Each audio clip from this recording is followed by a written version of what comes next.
इधर देखो सहभाज्य संख्या, ऐसी दो संख्याओं का समूह जो किसी समान संख्या से क्या नहीं होना चाहिए, विभाजित। मतलब अपन को कोई भी दो संख्या मिली, अगर वो समान संख्या से विभाजित हो रही है तो वो सहभाज्य संख्या नहीं होगी। लेकिन मान लो वो अलग अलग से हो रही है तो वो कौन सी संख्या होगी, सहभाज्य संख्या। जैसे मैंने ली 7 और 13, दोनों कौन सी संख्या है, विषम।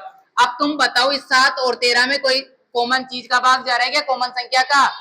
नहीं जा रहा ना कॉमन संख्या का, तो इसका एचसीएफ क्या निकलेगा, एक ही तो निकलेगा। तो इसकी दूसरी डेफिनेशन क्या निकल के आती है, यदि दो संख्याओं का एचसीएफ कितना हो, एक, तो वो संख्या क्या कहलाती है, सहभाज्य संख्या। क्या कहलाती है, सहभाज्य संख्या।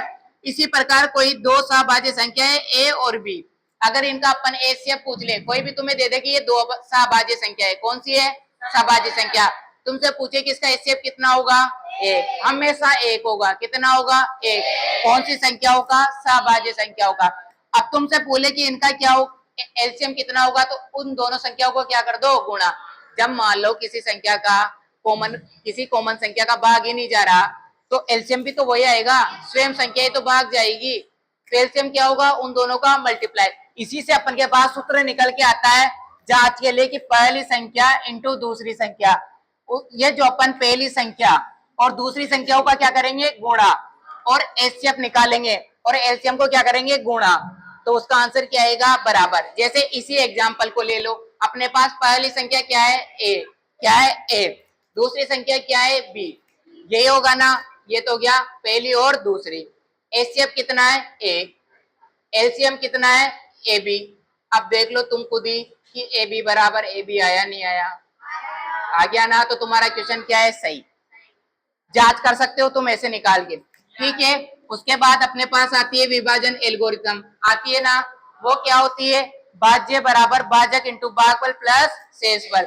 भाज्य क्या होता है, जिसमें अपन क्या देते हैं, भाग, किसका, भाजक का, और अपन को क्या प्राप्त होता है, भागफल, और शेष क्या बचता है, उसे क्या कहते हैं, शेषफल।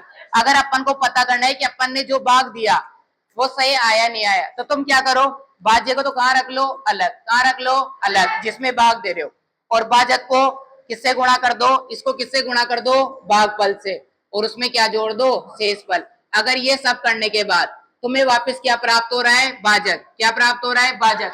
तो जो तुमने भाग दिया वो क्या है, सही। अभी देखो इधर एग्जांपल से बताता हूँ। मैं किसी संख्या 4 है मेरे पास, क्या है, 4, इसमें मैंने 2 का भाग दिया, क्या दिया, 2 का भाग। कितनी बार गया, 2 बार। यहाँ कितना आया, 0। अब इसको तो इससे क्या करते हैं, गुणा, तो कितना आएगा, 4। इसको इसमें क्या करते हैं, जोड़ते हैं, तो 4 प्लस 0 किया तो कितना आया, 4, और ये 4 इसके बराबर होता है, देख लो। तो तुम्हारा भाग क्या है, सही। किसका, अभी नहीं, ठीक है, स्टॉप कर दो उसको, ये तालिया के बजा रहे।